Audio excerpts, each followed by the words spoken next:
okay ra gyud nga imuhan ng paninglan. In the first place, ang imong uyab, ang terminong gigamit is maghuwam. Kung maghuwam gani, prinsipyo nato nga atong iuli ang atong gihuwam. Pareho ra man huwam sa utang, kay kung utang kinahanglang bayran.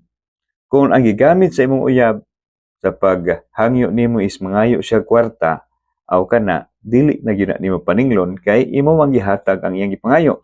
Pero ang iyang gigamit nga termino is huwaman. So kinahanglan iya pod nang hunahon sa pag-uli ngadto nimo.